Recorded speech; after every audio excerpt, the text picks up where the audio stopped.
keuangan itu seringkali menjadi konflik kayak gitu. Jadi saya merasa nggak happy aja. Nah, tiap kali kita ngobrolin itu, bicarakan itu ya, kami sadar kami harus berubah gitu. Berdua, bukan cuman saya atau suami. Anak kita tuh makin besar, makin dewasa, akhirnya ninggalin kita. Nanti lama-lama yang di tengah ini kosong. Kita jadi ada jarak kan gitu. Iya, betul. Yang saya belajar harusnya ya seberapa banyak pun anak, harusnya kita tetap di tengah, itu gandengan tangan anak kita yang di kiri kanan kita.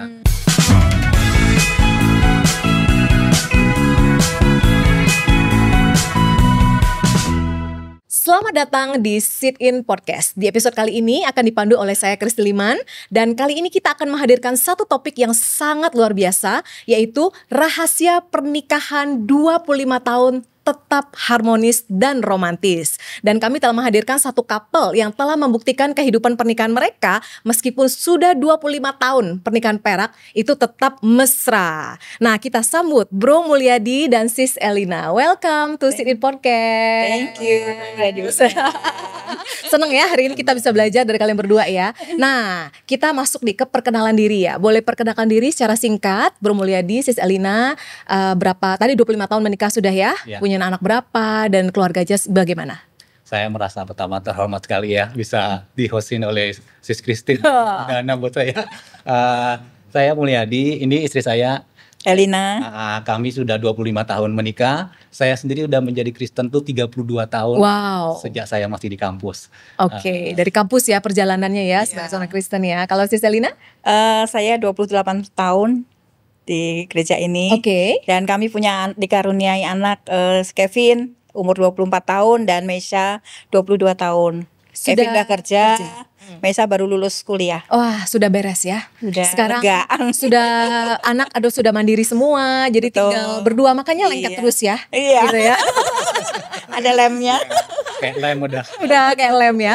Nah, kita mau masuk ke cerita kalian lebih dalam ya. Selama menikah 25 tahun itu, bagaimana sih kalian mengenal satu sama lain? Udah tahu sepenuhnya belum? Full, completely gitu udah belum? Atau masih ada kira-kira yang tentang Sis Elina yang Bro Mulyadi belum tahu atau sebaliknya begitu? Boleh diceritain? Kalau mengenal sepenuhnya pasti ada aja yang belum ya. Meskipun udah 25 tahun ya. Pasti ada hal yang pasti kita saling belajar lah, saling mengenal satu sama lain. Tapi makin lama dibandingkan ketika waktu kita baru menikah dibandingkan sekarang, pasti kita jauh lebih banyak mengenal pasangan kita. Contohnya bahasa kasih dia apa, misalnya dia suka sentuhan. Oh, jadi suka sentuhan ya? Iya. Jadi kasih sentuhan sudah udah bahagia dia. Ada lagi yang lain. Apa lagi? Sukanya dihak gitu kan. Cuma saya kadang-kadang risih kalau di tempat umum. Justru itu rahasianya tapi gitu ya. Gak perlu kasih yang mahal-mahal, cukup dipeluk udah beres. Nah itu sebenarnya berkah banget gitu ya. Betul. Udah bikin melayang. Udah mulai bikin melayang. Nah kalau Sis Elina sendiri tentang suami, apa yang ditemukan selama ini? Udah tahu completely belum tentang dia? Belum sepenuhnya juga lah ya. Dengan berjalannya waktu kita menikah ini kan terus kita belajar ya untuk mengenal lebih dalam lagi ya. Mul juga sukanya bahasa kasihnya adalah dihargain. Jadi seringkali saya kurang dalam menghargai dia. Biasanya kalau kurang menghargai itu atau kurang kasih ke bahasa kasihnya, apa yang terjadi biasanya? Jadinya ya ini ya ada konflik ya. Biasa waktu di awal pernikahan dia kan juga bekerja, saya bekerja. Punya pendapatan komisi banyak gede, kadang-kadang agak sombong gitu. Somse, kadang punya income lebih besar daripada suami. Iya, awal-awalnya. Merasa kurang dihargai. Betul. Untuk aja beres. Tapi waktu itu udah tahu belum bahasa kasih dia ternyata sentuhan? Belum tahu. Belum tahu. Nah, nemunya tuh gimana? Akhirnya ketemu, klik, oh ternyata ini yang bikin istri bahagia loh gitu. Biasanya dia suka deket-deket. Deket-deket, pinginnya dipegang-pegang gitu kan. Itu aja sih, jadi tahu, oh ini kesukaannya dia. Akhirnya segala persoalan beres ya? Belum beres. Ada suatu saat ya ketika saya baru pulang dari rumah orang tua saya gitu ya. Kita satu mobil gitu ya. Tiba-tiba dalam perjalanan itu ada kayak mobil pejabat di belakang kita, tot gitu kan, minggir katanya kan ya. Tapi saya bilang saya udah minggir nih, tapi kan dia minggir nanti kita disenggol gitu kan ya. Saya bilang udah diam aja kamu, saya kan nyetir gitu kan. Nah, kamu tahu nggak apa akibatnya? Dia seharian itu dia diem. Semalaman dia diem. Bete diemin dia. saya. Kan disuruh diem ya. Disuruh diem, Disuruh diem ya diem lah. terlalu spesifik tuh kayak bro. Iya, jadi selama beberapa hari saya akhirnya beranikan diri lah untuk minta maaf. Nggak gampang untuk saya memberanikan Berapa diri minta hari? maaf. Ada baru 2-3 hari ya. Oh lama. Bisa diem 2-3 hari ya? Bisa. Butuh keberanian yang tinggi untuk saya minta maaf. Tapi waktu itu bro minta maaf duluan ya Iya. kepada istri ya. Ya. Kalau Sis Elina, area apa yang Sis merasa masih pengen tahu lebih dalam lagi tentang suami?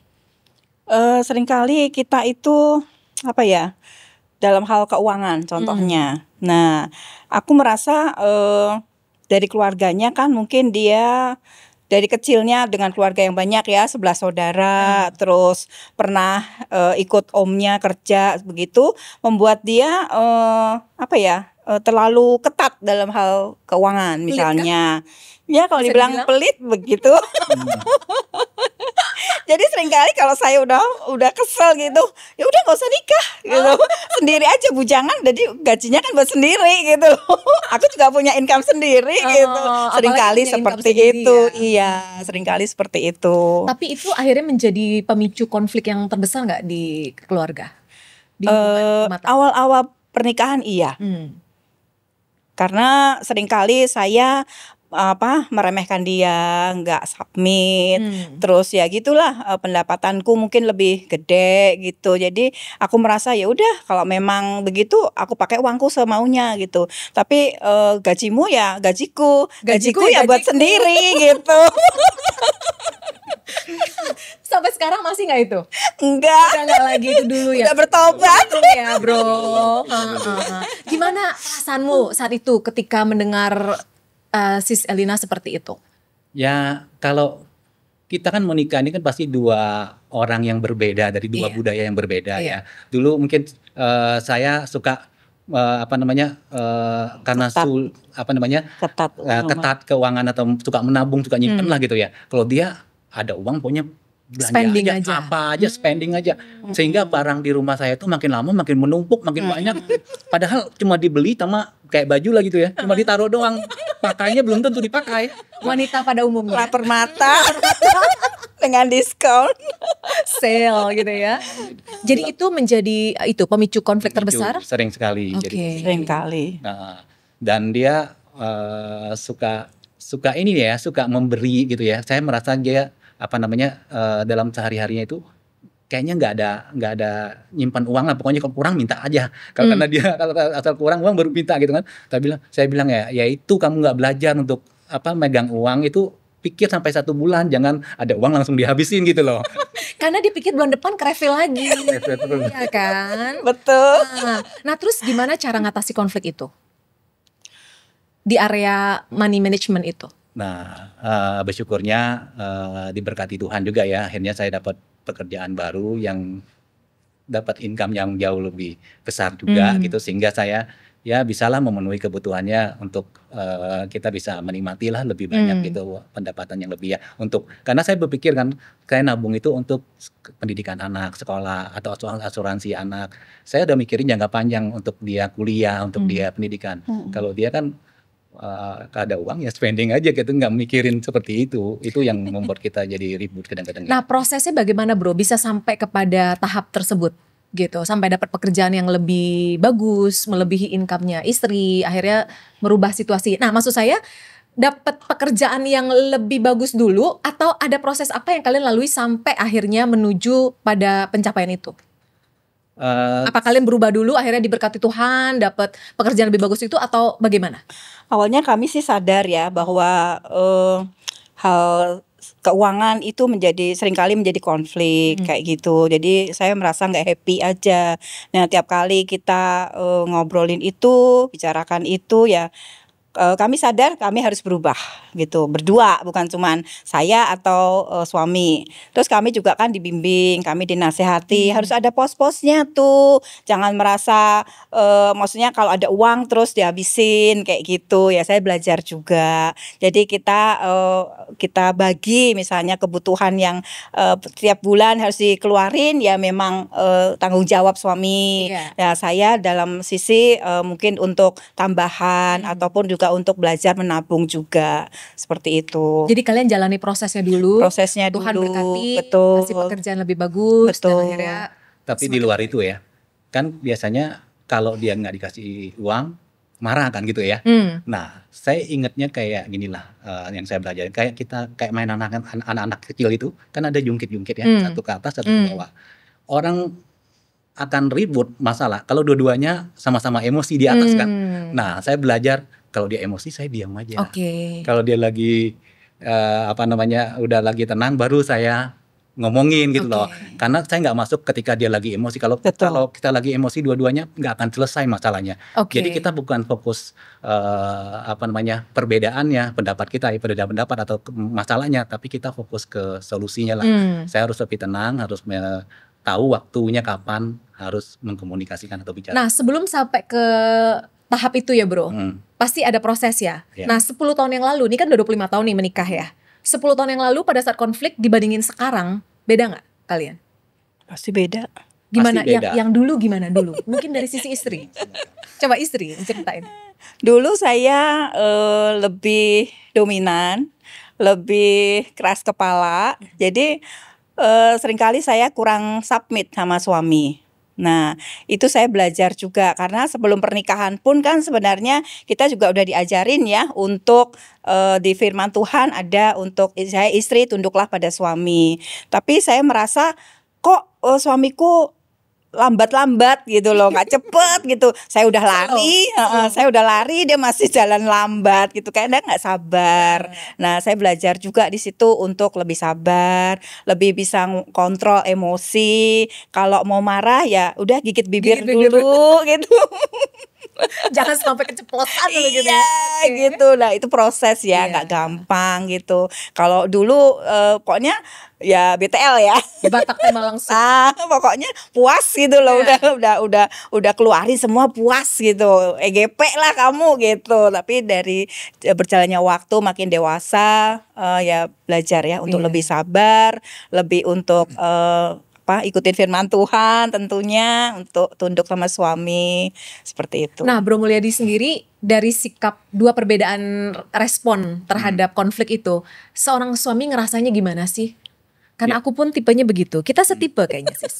Ya. Jadi kalau dulu istri meledak dibandingin istri lebih sabar, itu perasaan suami itu gimana sih sebenarnya? Pada dasarnya kan dia sifatnya lebih dominan, lebih bawel, lebih ramai gitu ya. Kalau saya seperti pendiam gitu ya. Nah, saya belajar gini ya, seperti yang saya sampaikan tadi ya, kalau dia lagi emosi ya udah saya yang tenang, yang cool gitu ya. Karena saya harus memilih which battle yang saya harus menangkan gitu ya. Saya bisa aja menangkan ego saya, tapi pernikahan saya yang kalah gitu kan ya.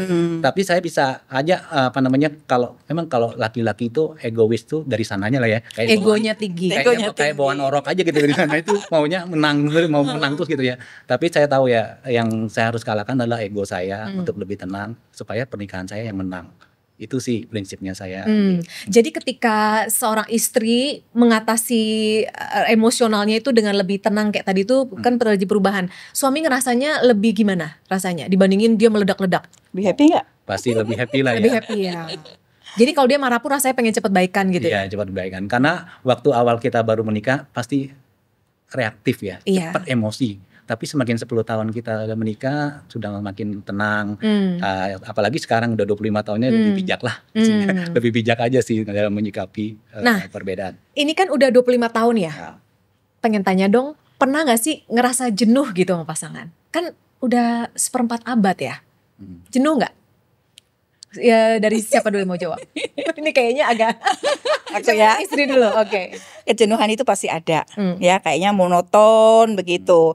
Tapi ya belajar lagi untuk gimana sih kita bicara lebih ke komunikasi, kita lebih banyak waktu untuk pillow talk seperti itu, dating. Kadang cuman ya sekedar cuman makan minum wedang ronde berdua gitu, cuman makan es campur misalnya es bangka gitu. Jadi membuat kita punya waktu untuk kita bicara dari hati ke hati. Itu dibuat seperti itu. reguler gitu.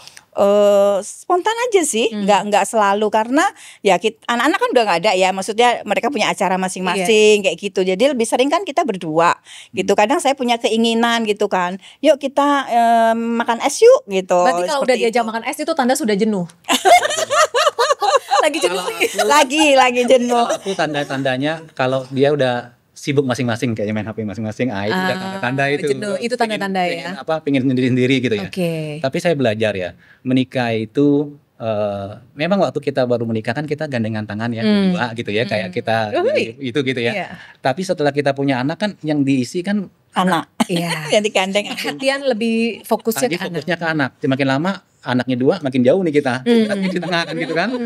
Apalagi anaknya 3 makin jauh lagi gitu kan. Tapi kita sadar hari ini anak kita tuh makin besar, makin dewasa, akhirnya ninggalin kita. Nanti lama-lama yang di tengah ini kosong. Nah, Kita jadi ada jarak kan gitu. iya. Betul. Yang saya belajar harusnya ya seberapa banyak pun anak, harusnya kita tetap di tengah itu gandengan tangan anak kita yang di kiri kanan kita. Mau anaknya 3, anaknya 2 ya terserah gitu kan. Ceritanya jangan sampai Gandengan. Dipisahkan. dipisahkan. Oke. Jadi walaupun anak udah sekarang ini anak kami udah dewasa, udah nggak sama-sama kami, jadi setiap kali kita pulang ke gereja itu kayaknya berdua aja gitu kan. Kayaknya mobil terasa besar banget gitu. Rumah terasa besar, mobil terasa besar, bisa berdua. Ya itu ya. Jadi kalau Sis Elina sudah ngajak makan es campur bangka, itu Jadi, dia lagi bosan. Jadi bro langsung merespon ya, oh ya boleh ayo gitu kan, sambil dikasih pelukan gitu kan ya. Iya. Kalau bro sendiri memberikan sinyal lagi jenuh atau lagi butuh connection, itu gimana caranya? Kalau saya biasanya ajak pergi keluar. Oh sama nih, itu kodenya gitu. Ya biasanya, apalagi saya tahu kesukaan dia itu kalau jenuh itu pinginnya, dia orangnya orang di luar. Kalau saya pinginnya tuh di dalam, di rumah aja. Oh di rumah, oh. Karena saya sehari-hari rumahan keluar dia. kerja.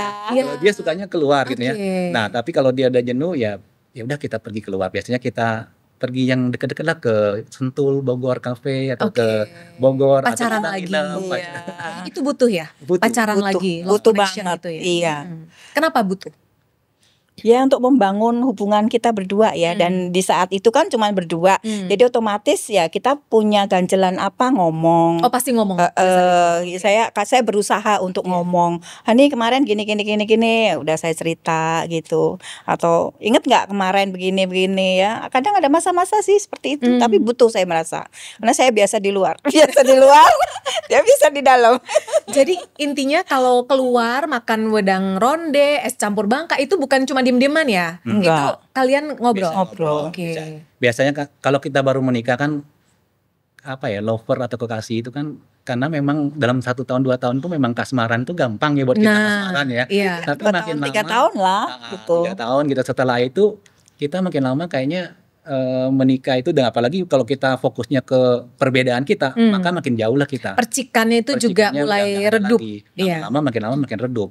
Apa namanya, perasaan kekasih itu. Kalau kita baru menikah ya kita banyak waktu untuk jalan-jalan, pegangan, atau making love banyak gitu kan ya. Tapi kalau sekarang kayaknya makin lama makin jauh, makin ada kesibukan masing-masing, kayak sahabat gitu loh.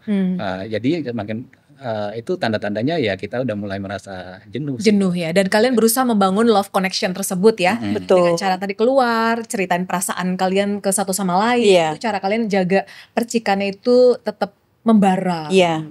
Tidak heran ya, 25 tahun tetap hot. Ya Oke. karena kalau dibiarin ya akan lama-lama makin redup. Iya. Seperti itu.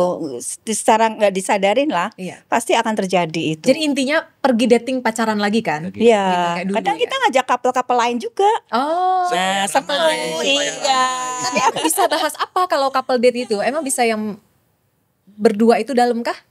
Oh ada ya, yang lain? ya tidak berdua ya. Iya. Maksudnya kita bahas juga, mungkin bisa bantu couple-couple lain. Oh, Kalian oke. gimana gitu, pernikahan kalian gimana? Seperti itu, yaitu satu sama lain saling curhat. Nah, Otomatis kita bantuin orang, akhirnya kita sendiri juga Terbantu. terbantu ya. betul.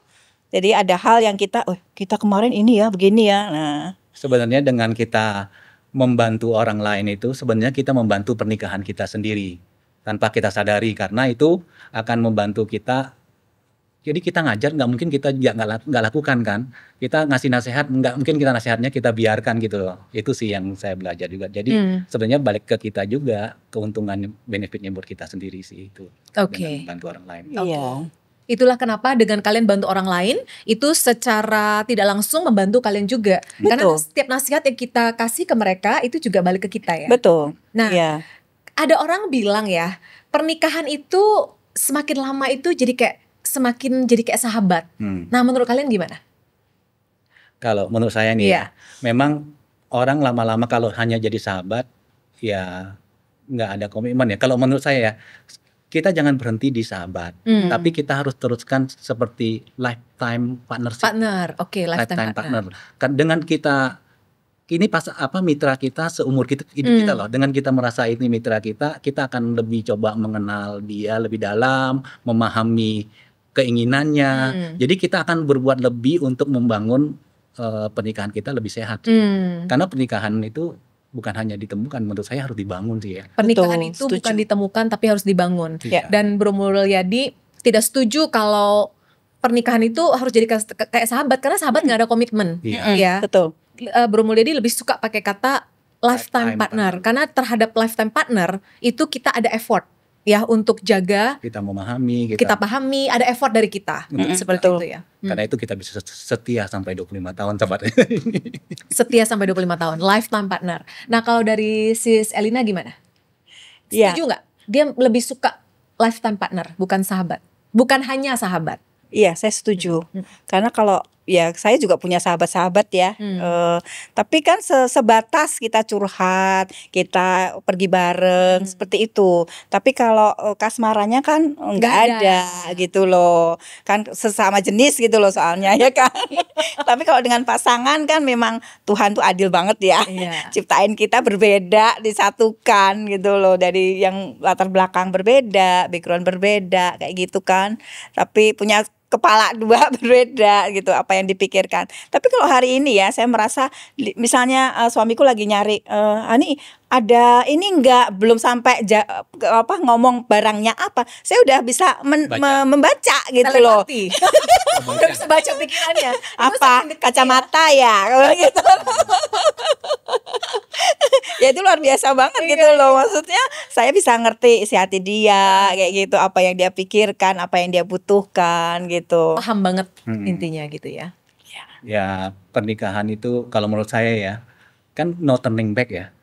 Nggak mungkin kita balik atau kalau handphone rusak kita ganti ya, kalau mobil kurang enak kayaknya kita ganti mobil, ganti apa. Tapi sama pasangan nggak mungkin kita ganti-ganti kan, karena ini one way ticket gitu loh. One way ticket, karena firman Tuhan bilang begitu. Menurut saya keputusan terbesar dalam hidup saya ketika saya ambil keputusan menjadi murid Yesus. Dan keputusan kedua yang terbesar yang saya pernah buat itu adalah ketika saya menikahi pasangan ini untuk umur hidup saya juga sih. Betul. Itu saya merasa sih. Boleh ceritain lebih dalam lagi ya, Bro? Bagaimana peran firman Tuhan dalam kehidupan pernikahan kalian? Saya rasa firman Tuhan tuh sebagai pondasi sih menurut saya. Karena saya punya prinsip kayak orang menikah itu ya, semakin Segitiga. dia dekat dengan Tuhan, semakin Tuhan. Ini misalnya kita satu sisi ini saya, ini satu pasangan saya gitu ya. Tuhan di atas gitu ya. Kita semakin dekat sama Tuhan, itu membuat kita semakin dekat satu sama Wih, lain. keren. Iya. Itu menurut saya sih. Jadi dua-duanya ya begini ya, segitiga gitu ya. Kita dekat sama Tuhan, kita lama makin dekat juga. satu sama lain. Betul. otomatis. Iya, saya setuju itu. Setuju. Iya. Bagaimana impactnya sebagai istri? Ngerasain nggak ketika suami menggunakan firman Tuhan sebagai fondasi itu, apa impactnya buat kehidupan keluarga? Sangat berimpact ya tentunya, karena Tuhan jadi ada di antara kita gitu loh berdua. Jadi dalam hal apapun ya kita selalu berdoa, kita bisa jalan bareng untuk menikmati hubungan kita. Tapi tentunya di dalam doa-doa kita ya kita doakan apa yang kita mau doakan untuk pernikahan kita ya, untuk anak, untuk keluarga, untuk semuanya lah. Tapi bersyukur banget kalau firman Tuhan itu menjadi pondasi tadi ya bilang. Karena saya ingat satu ayat itu di mana di Yakobus 1 ya ayat 19, untuk kita cepat mendengar tapi lambat untuk berkata-kata dan marah gitu. Nah saya orangnya gampang tersinggung, gampang marah gitu. Kalau saya nggak ikutin firman Tuhan, nggak tahu jadi apa pernikahan kami gitu loh. Dan saya bersyukur banget firman Tuhan itu hidup gitu loh dalam keluarga kami. Mantap. Ya. Dan firman Tuhan yang bagi saya yang bagus ya. Saya bacakan aja di Matius 11 ayat 29 ya. Dia bilang, "Pikulah kok yang kupasang dan belajarlah padaku, karena aku lemah lembut dan rendah hati, dan jiwamu akan mendapat ketenangan." Tenang itu ada setengah menang loh. Nah, saya merasa belajar dari Yesus untuk lemah lembut dan rendah hati sih, untuk menjaga pernikahan saya. Itu Jadi yang saya dengan belajar. menjadi tenang aja itu kamu udah 50% menang ya. Iya. Jadi kalian Supaya damai. supaya damai, betul. Enggak Rumah tangga. reaktif, enggak Ya. kepicu, enggak ke-trigger ya. Betul. Nah, tadi kan ada konflik-konflik yang terjadi gitu ya. Misalnya dasarnya Ci Elina kurang respect atau kurang perhatian ke istri. Nah, 2 ayat itu kalian pakai untuk mengatasi konflik tersebut. Ya, salah satunya ya dari Vulnerable ayat. akan tenang itu, dengan rendah hati itu kita menjadi vulnerable untuk mendengar, untuk minta maaf. Ya. Karena saya rasa ya, sebesar apapun konflik yang kami punya, kalau kita sebagai husband itu kan, kalau dalam bahasa Inggris kan house bound, mengikat rumah tangga. Nah, kalau saya sebagai suami, saya harus mengikat rumah tangga saya dengan ikatan yang inisiatif untuk mengajak makan, mengajak komunikasi, Memulai. yang memulai lah ya. Itu sih sebagai suami, peran saya sebagai pengikat, saya ajak seperti itu sih. Iya. Pengen tahu dong, kepo dikit. Boleh cerita ke audiens ya. Konflik terbesar apa sih yang pernah terjadi selama 25 tahun kalian membangun rumah tangga dan cara ngatasinnya gimana? Sampai Jawab ya. Ya, dari Kira-kira mungkin pernikahan yang udah di atas 10 tahun sih. Ada godaan di sana. Ada cewek yang godain suami saya. Ya awalnya sih saya pikir apa ya, udahlah selesai dah pernikahan kita gitu loh dengan adanya orang ketiga ini gitu loh. Tapi satu hal yang saya belajar, kalau Tuhan sendiri bisa mengampuni, kenapa saya enggak gitu loh. Namanya manusia pasti kan nggak ada yang sempurna, pasti ada bikin kesalahan. Saya aja sering bikin kesalahan gitu loh.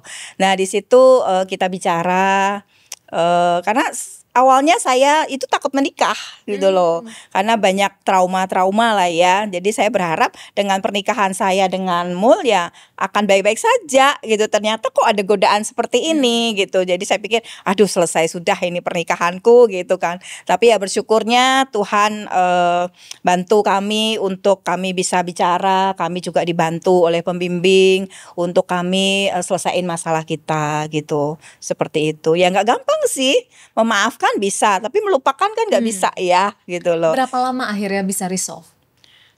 Ada beberapa bulan sih untuk akhirnya saya bisa ya kembali lagi ya. Tuhan kan bicara untuk kita menerima pasangan kita apa adanya gitu loh, dengan segala kelemahan dan kekurangannya juga, kekuatannya.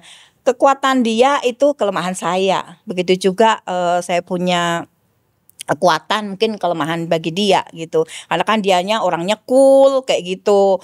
Terus kurang senyum, kalau dulu begitu. Sekarang sering tersenyum. Sekarang tersenyum, Karena tapi dia bahagia. tapi bukan berarti saya yang mengubahkan ya, karena nggak bisa kita mau berusaha segimana untuk mengubahkan pasangan gitu. Pasti Tuhan yang bekerja gitu di dalamnya untuk membantu, dan mungkin ya satu sama lain kan kita bisa melihat ya karakter-karakter positif ya yang kita bisa lakukan setiap hari. Dia ngeliat saya ngeliat dia gitu. Ya kita bicara lebih dari komunikasi ya. Dengan komunikasi membantu banget untuk kita itu ya real aja gitu loh. Gitu. Jadi firman Tuhan dan peran pembimbing tadi ya yang membantu Betul. memecahkan konflik. Betul. Nah dari sisi bro gimana rasanya dimaafkan? Merasa dapat kasih karunia dari istri gitu ya. Tapi saya merasa waktu itu saya merasa gini ya. Saya jadi suka membanding-bandingkan dia. Kok orangnya tambah gendut gitu kan. Oh itu awal dari pemicu konflik itu? Nggak bisa terima dia apa namanya, banding-bandingin lah dengan akhirnya. Jadi kayak orang itu jadi merasa saya suka sama orang, atau orang lain juga suka sama saya gitu kan ya. Karena saya jadi apa ya? Karena ngebandingkan istri dengan orang lain. Jadi saya merasa Maksudnya awalnya dari membandingkan itu ya bro, membandingkan. sampai terjadi dan situasi yang ya diceritain. kebetulan ada cewek yang deket-deket suka kayak gitu. Oke. Tuh. Jadi maunya, ada banyak. maunya, bronya juga akhirnya mulai banding-bandingin Banding-bandingin. dan akhirnya ketahuan. Ya.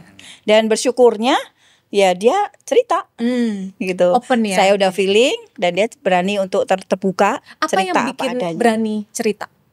Tidak semua laki-laki berani cerita. Karena saya mau mempertahankan pernikahan saya. Hmm. Karena saya tahu orang luar nggak akan dapat bimbingan lah ya. Kalau kita di dalam gereja kita dapat bimbingan, itu saya merasakan banget pembimbingan itu sangat membantu ya. Kita kalau kasih nasihat ke orang luar nggak ada yang jadi mediatornya. Kalau kita kan mau taat sama firman Tuhan, OB aja pembimbing. Karena satu hal juga yang saya belajar gitu ya. Saya tuh menikah bukan dengan favorit sister saya loh. Tapi hari ini kalau saya bisa setia, saya bertahan karena saya mau menjalankan apa ya, amanat agung lah menurut saya. Kalau Adam dan Hawa dikasih perintah sama Tuhan beranak cucu lah gitu lah, dan bertambah banyak dan penuhi bumi ya. Saya merasa firman Tuhan itu juga berlaku juga buat kita hari ini ya. Kita selain beranak cucu atau bertambah banyak atau penuhi bumi, tapi juga kita harus bangun kerajaan Allah, keluarga Allah keluarga di dalam kerajaan Allah untuk kita bisa pergi bareng ke surga ya. Karena menikah itu memang bukan tujuan hidup ya. Tapi kita, maksudnya tujuan hidup kita bukan untuk menikah, tapi menikah itu harus punya tujuan. Tujuannya itu membawa keluarga dalam kerajaan Allah untuk kita bisa pergi bareng ke surga bersama-sama sih. Ya. Ada yang mau ditambahin? Dia merasa mendapatkan kasih karunia. Iya, saya sadar bahwa istri itu kan penolong ya. Untuk membantu pasangan kita juga lebih dekat kepada Tuhan, tentunya membawa keluarga ini tujuannya kemana sih gitu. Ya saya sadar kalau saya egois, saya nggak mau maafin dia, ya selesai sudah pernikahan ini gitu loh. Padahal kita kan nggak mau seperti itu terjadi gitu loh. Satu, untuk selamanya ya kita harus berubah gitu. Mulai dari sayanya untuk bisa menerima kekurangan dia, kesalahan dia. Ya memang pasti nggak gampang gitu loh. Tapi ya itu yang terjadi. Di GKDI kan kita punya komunitas grup menikah ya. Bagaimana kalian merasa komunitas di GKDI membantu kalian berdua menyelesaikan konflik, membimbing kalian sampai punya mindset seperti yang sekarang yang sangat luar biasa? Wah, sangat membantu ya. Dengan adanya kelas-kelas, merit class, terus parenting class, itu sangat membantu untuk kami pribadi di dalam berumah tangga, di dalam membawa keluarga ini mau kemana sih gitu. Anak-anak juga bisa melihat gimana hubungan kami sebagai suami istri gitu. Kalau kami kiss juga mereka nggak malu, nggak apa namanya geli atau gimana, risih kayak gitu. Di rumah loh. Nah kalau bro sendiri gimana memandang komunitas di GKDI ini, sejauh mana sudah membantu kehidupan pernikahan kalian? Sebenarnya kan di komunitas ini kebetulan saya mimpin satu grup juga ya. Istri saya juga ministrinya banyak nih. Selain ministri menikah di anti nester gitu ya, juga ada ministri piwa gitu ya. Luar biasa. Juga ada ministri songmin, banyak tuh. Tapi yang membantu kami itu dengan kita ada tujuan hidup ya, dengan kita ada ministri itu kita punya kesibukan yang saling mensupport satu sama lain ya. Dan dengan setiap kita menghadapi orang yang bermasalah, ada hubungan yang bermasalah yang kita kebetulan sebagai konselornya juga gitu ya. Sebenarnya kita memberikan nasihat yang banyak. Sebenarnya nasihat itu juga berbalik juga buat kita. Betul, untungnya. betul. Saya merasa inilah wadah yang kita harus miliki ya, yang wajib kita miliki sebagai pasangan menikah. Seperti pedang bermata dua ya bro ya. Betul. Nusuk ke sana, nusuk juga ke kita. Iya. Dan sebenarnya kalau dengan kita membantu pernikahan lain atau couple yang lain, itu juga membuat kita happy ya kalau mereka bisa dipulihkan hubungannya. Itu kebahagiaan itu nggak bisa, maksudnya nggak bisa dibayar ya. Iya betul, betul. Perasaan bahagia udah bisa bantu Betul, orang itu iya. juga nggak bisa dibayar. Iya. Betul. Kita ikut happy bisa melihat mereka kembali bersatu gitu, kembali damai. Oke, terakhir dari bro, ada satu kalimat emas yang mau disampaikan kepada audiens yang mendengarkan? Menurut saya menikah itu bukanlah menemukan pasangan yang sempurna, tapi tentang belajar mencintai dengan sempurna sih. Luar biasa. Thank you ya atas kehadiran kalian berdua di podcast episode kali ini. Pasti menjadi berkat bagi banyak pasangan yang mendengarkan. di luar sana ya. Terus Thank jadi berkat you. ya. Dan keep shining, keep inspiring banyak pasangan di dunia ini. Amin. Ya. Thank you Kasih. sudah setia mendengarkan episode kali ini dan sampai jumpa di episode berikutnya. Dadah.